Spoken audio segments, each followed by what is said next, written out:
What is going up, my Snag and Tag community? I'm Nate, and I'm going to be sharing with you how I like to make my rigs for river or the lake or hopefully soon to be ocean. We'll get to that one. And how to vary your different rigs. Let's get started.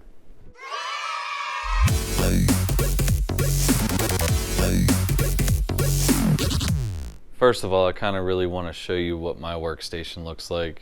It's nothing much, but it's what I got to use. So I got all of my carp rigging and everything else in here. As you can see, all my different plastic corns and my cages and all of my other kinds of hooks. And where I like to keep all my other tackle is right around here,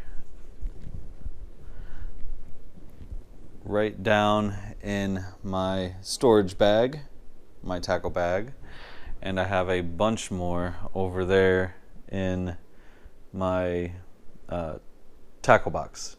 That's all the terminal tackle and bobbers and lures and stuff like that that I don't normally use. All right, let's get started. All right, so first things first, I'm going to be taking off the previous rig that was on there, which was a catfish rig. My nephew really wanted to go catfishing. Unfortunately, we didn't catch anything in that. I really like to use these little quick releases. As you can see, we can take them off, spare them, and save them for later. That being said, unfortunately, we can't save everything. I use a very, very strong main line. This is 80-pound braid. I believe it is Hyper Braid. You can buy that over at Bass Pro Shop. Fairly cheap. It's like $25 for 300 yards. I can fill up my spool no problem with that much. All right, let's pack all this away. I will be saving these two 2-ounce leads. They are the no rolls. They're pretty heavy by themselves, but the waters that I fish are a little bit faster than average or normal, so I need to use pretty good size amounts of weight. All right, so as far as carp rigs go, there's a lot of different ones. You got method leads, you got cages, you got pack baits, you got this like mesh kind of bag that you can put your bait into, you got boilies, you got hair rigs, you got everything you can think of pretty much. But I'm going to show you how to attach one of our cage styled weights or method leads or whatever you want to call it onto your line and make sure that you don't lose your cage if you get hung up on something. Now, I usually like to start with a basic little line tie. These things are fairly cheap. I got a Bass Pro a lot, so you're going to be hearing a lot about them. But you can get roughly about 50 of these for maybe $3, I think, is what I paid for it, $4. They're pretty easy to put on. All you have to do, bring it onto your line, and then just slide it off the little stick thing right there. It actually comes pre-strung basically, and has a nice little slit on there, so you can just slide it right off. Now, take these two ends from the pre-tie and you just pull them apart. When you pull them apart, they are supposed to cinch together.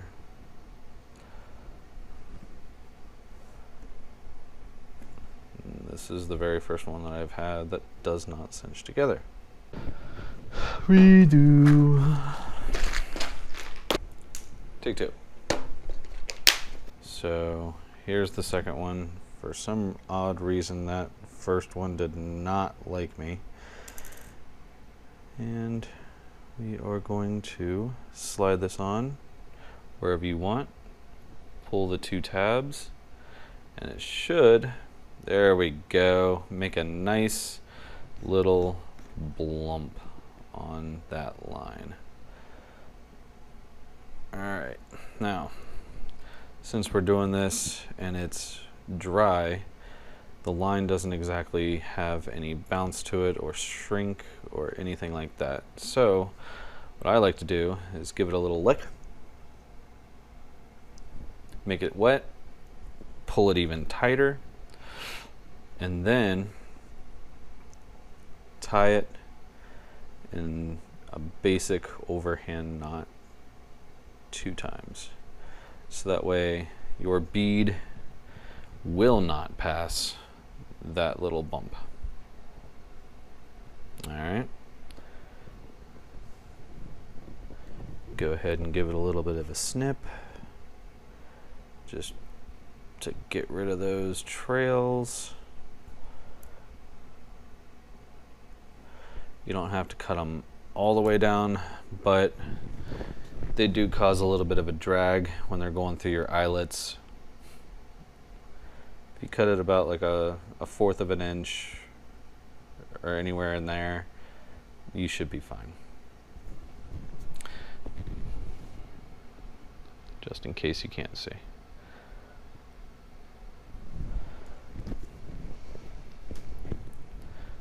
Okay.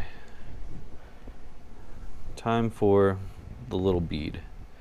These little beads, you can get them most of the time whenever you get the line ties, come with them, but you always have to make sure that the line that you're using basically matches the same as the line hole inside the bead. Now this bead will be meant for helping us catch the fish. So basically, I'll show you.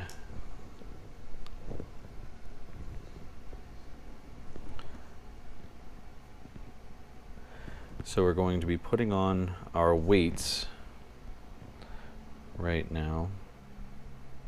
If I can get this line to go through, there we go.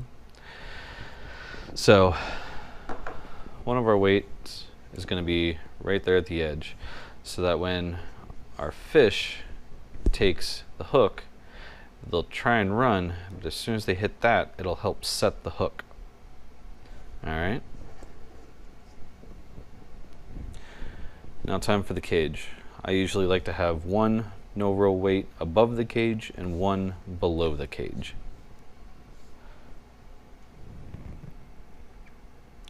These are some brand new cages. I've never used them. The ones that I normally get got discontinued on Amazon, but these ones I picked up, I think 10 for about $20. So roughly translates into about $2 per cage. That's the reason why I don't want to lose these. You sit them on the ground in the water, take forever. Sometimes the water will push them down the river, and then they get stuck in rocks and all that sort of stuff, which is where my rigging comes into play. Alright, like I said, I tend to use pretty heavy weights just because of the style of fishing and the location of the fishing I do. I like to pretty much be dead set on where I want to go. I'm going to give myself a little extra line to show you guys a little bit better. Okay, so there we are.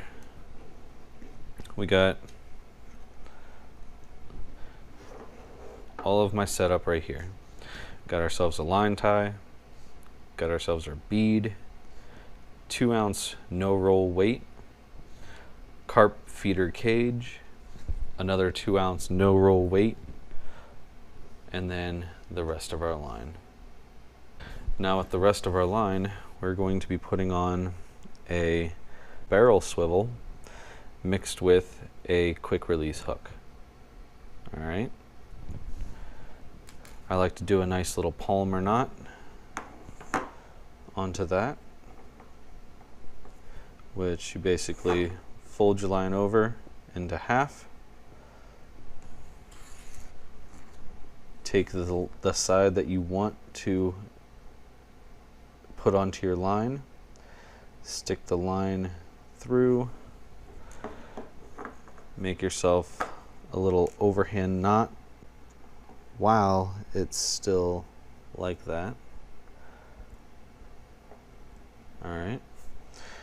Open up the opposite side and put your lure or barrel swivel or quick release or anything else that you're trying to tie onto. So that way you have this open hoop that you put your lure or quick release through, and then pull on the main line, and it should cinch right up. This is one of the strongest knots I have ever found, one of the easiest knots I have ever found, and it's just the one thing that I go to every single time. And you might have to pull this little bit or the main line a few times just to try and get it the tightest that you can get it. We're going to snip the excess again with no more than about 1/4 of an inch of extra, just in case it slips a little bit. And there you have it. That is the main part of my carp rig. As you can see, like I said, you got your line stop, you got your bead, you got your two 2-ounce weights. You can use more, you can use less if you need. You have your carp cage and your barrel swivel with a quick release. Alright guys, so now that we've gotten the main rigging out of the way, I'm going to show you how to make your secondary line. Now, like I said, my main line is 80-pound braid that is hyper braid. I usually use hyper braid, but for some reason I think I got this Cabela's ripcord. It's basically hyper braid, but it's from Cabela's instead. Bass Pro, Cabela's, they're actually the same thing now. So, same basic brand, same basic product. That being said, this is 30-pound braid, much lighter.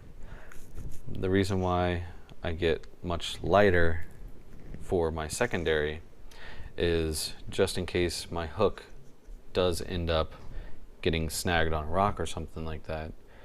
This is much cheaper to replace than one of my cages. So I can break off my secondary line a lot easier than I can break off my main line. Today I'm going to be showing you how to make a hair rig. So what you want to do is fold your line in half and make a loop. Okay? We're going to be tying this little loop into a overhand knot.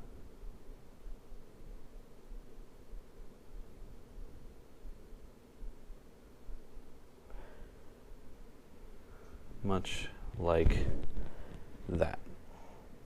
As you can see, it's not pulled tight, but I'm trying to get it as big as possible for you guys to be able to see. Let's see if I can open it up there a little bit. There we go. As you can see, there's a nice little hole right there at the end of my line now. So we're going to take the excess and we're going to cut the excess off.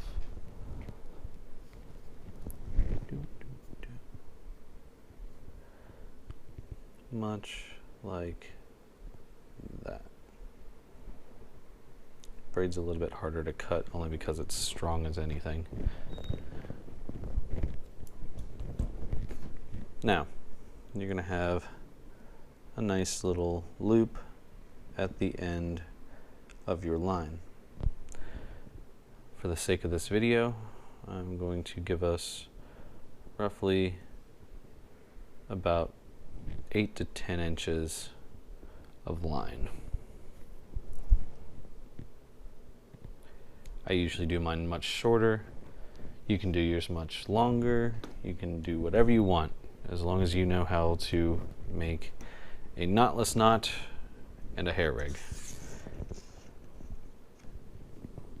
Okay, so for this knotless knot, we're going to take our hook and our line,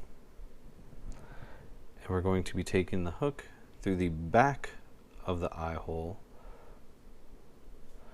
and bring it almost to where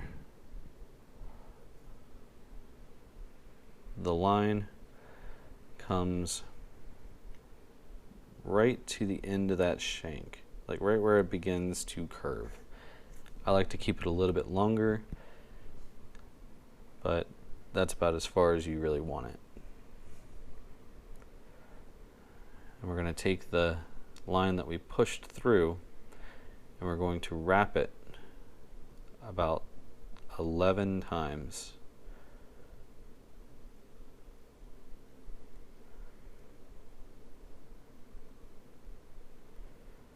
Alright, once you get it through 11 times, we're going to take that same line and push it back through the back. Alright, much like that.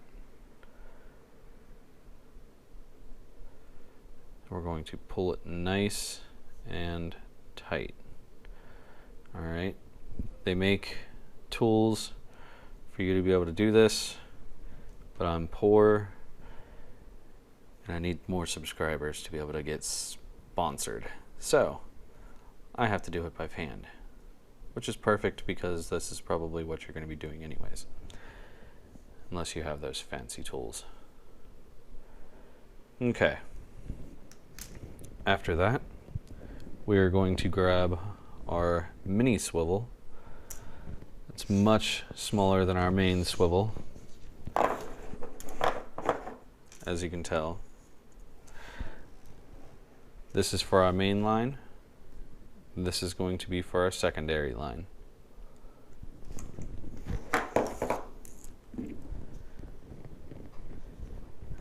Vastly different. So what we're going to do is we're going to make another polymer knot there. I like to make mine for my hair rig much shorter than anything else. So again, we're going to fold our line, make sure it's nice and uniform. We're going to push it through one of the eye holes in our swivel, much like that.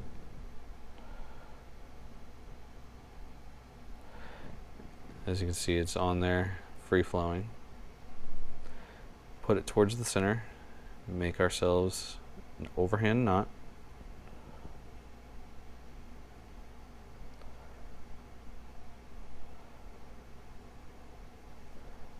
So that way it's not moving around.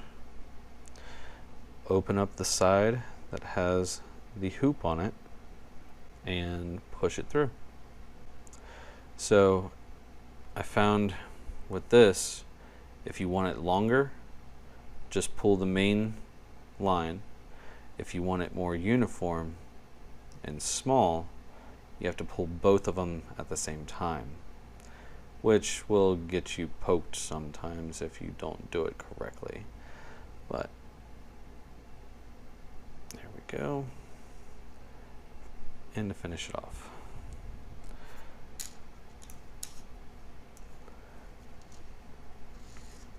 now pull both of the lines just to make sure that it's nice and tight. And there you have it. There is your hair rig with the knotless knot on a quick release barrel swivel. we're going to cut off the excess. There you have it. Now, the different types of carp fishermen will often put either different color corns. You can get these on Amazon. I got them from like a Chinese little shop. They're extremely gummy. Like, look at that. You can squish them all over the place. And they last for quite a while. They don't exactly like harden out or anything, which I like. I know some of the other brands do. I'm not entirely sure of the actual brand name of these kinds, only because I can't really read Chinese, but that's a different story for a different time. Choose your favorite colors. I usually go for either a yellow, an orange, or like green and red, a little bit Christmas colors if you want. Pink, I don't really ever use, only because it's highly unnatural, and you know, yellow, red, and orange are a little bit more natural-ish. Green I just like because it's high visibility. So just pick any random two that you usually like and put them on there. Oh, I forgot, this is my baiting needle. It almost looks like a crochet hook, if you know what a crochet hook looks like. It is very, very thin, and it has this little actuator arm. I don't know if you guys can see that, but when you put on your bait, it's supposed to go down. So when you put your bait on, it'll pierce, slide down, and then stay down.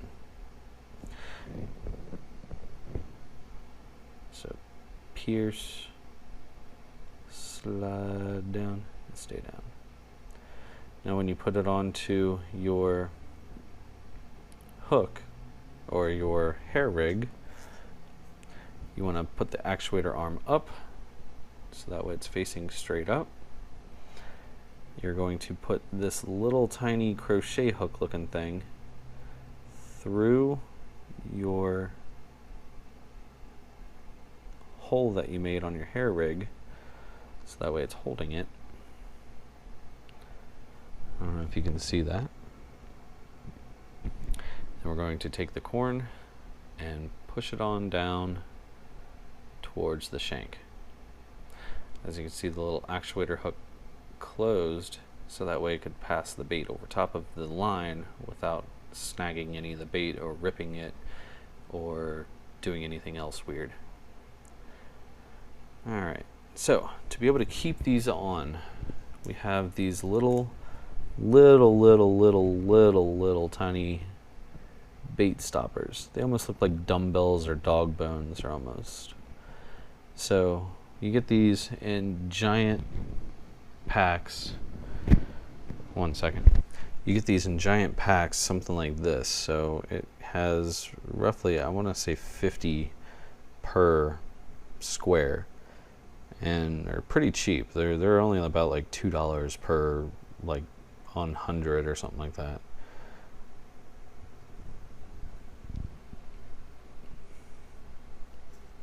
I ended up getting them on Amazon sale for very, very cheap. But anyways, so we're going to open up that little hair rig hole again, get it wide enough that I can put this bait stopper through. It's a lot easier said than done. There we go. And once you have your bait stopper through, just slide it up to where it'll meet. Alright. And there you have it. There's your quick release hair rig, fully ready for carp fishing. If you like that video, if you want any more tackle videos, or how I make my baits, or where I like to fish, or gear reviews, or anything else like that, please let me know. I mean, I'm still new to this. I'm trying to figure it out and all that other stuff. So, you know, if you liked it, give it a thumbs up. If you want, comment, tell me what you want to see. I'm more than happy to make videos. Like, this is pretty decent pastime for me. I'm not doing it for the publicity or the money or anything like that yet. So go ahead, subscribe, share, do whatever you want. Let me know how you feel, and do me a favor, get out there and go fishing.